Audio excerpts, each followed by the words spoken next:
executive assistant. So wala kasi si Mayor. Thank you, Earl, sa iyong pagpapakilala. Una po sa lahat ay binabati ko muna ang Tini. Nako. Binabati ko muna ang ating pong Atimunan Sport Development Office.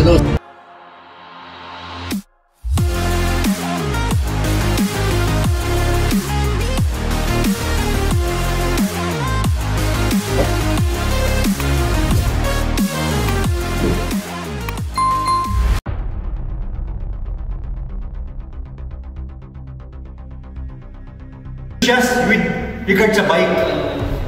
And then, nagkaroon po kami nung camaraderie doon, yung buong grupo. May mga taga-LGU po. Kaya po ang lagyan namin ay Atimunan LGU Bikers and Friends. Kasi po may mga iba namang hindi taga-LGU, naka-member namin. Tapos, natasan po kami ng ating punong bayan through the Summer Sports Festival. Natasan po kami with regards to sa fun bike na ngayon. So kami, rookie po kami nun eh. So nagkaroon kami ng fun bike, yung version 1, which is kung ano lang yung nakita namin during sa may mga vlog mo, yun lang yung ano namin, yun lang yung nagawa namin.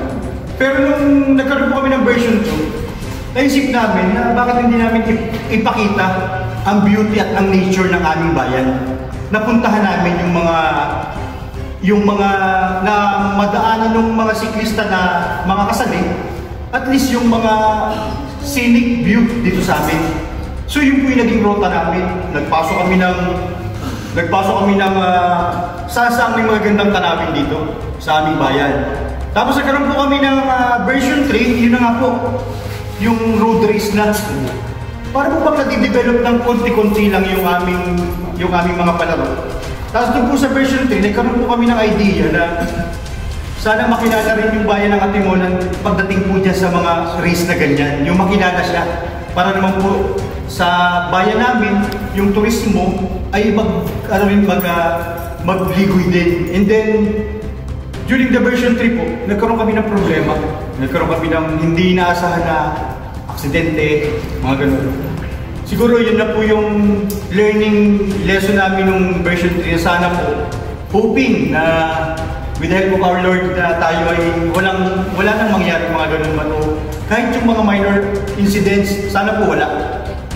Kaya po siguro for this time, may final briefing po tayo dahil bukas na po yung ating race nang maayos po lahat natin. Kung ano po yung naging problema natin last season, sana po ma-improve natin ngayon.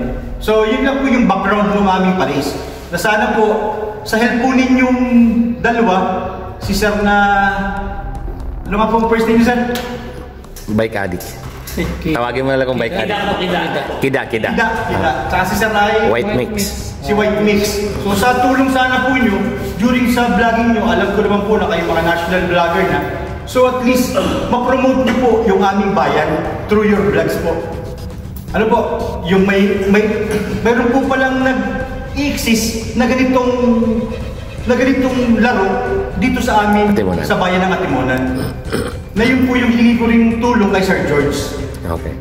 Kaya po, Sir George, maraming salamat po sa inyong mga tulong. So, yun lang po siguro, and then mag-discuss na po tayo with regards dito sa pag-alalay natin.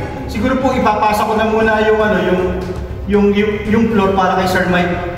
Kasi siya po yung halos pa-overall natin sa race. Ano po, huli po, maraming salamat po sa ating dalawang vlogger, okay. Sa ating Bami meeting at kay Sir George. Okay, Sir, pahabol ko lang, Sir.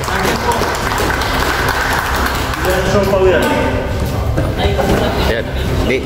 Di tanong ko lang sana kung ito ba'y masundan next year o...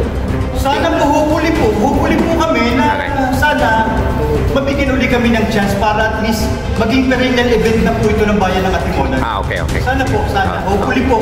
Okay. Hopefully. Okay, yun ang... Alam ko naman po na hindi lang po ito yung learning lessons. Kasi hindi naman po natin, wala naman po taong perfecto eh. Yeah. Wala naman po taong grade 6 agad na daan po ng grade 1. Tama. So, sa tulong po ninyong lahat, ay kami po ay siguro magiging successful. Okay. Sa aming mga gustong mangyari. Ano po? Okay. Thank you po ulit. Okay, sige Sir. Salamat.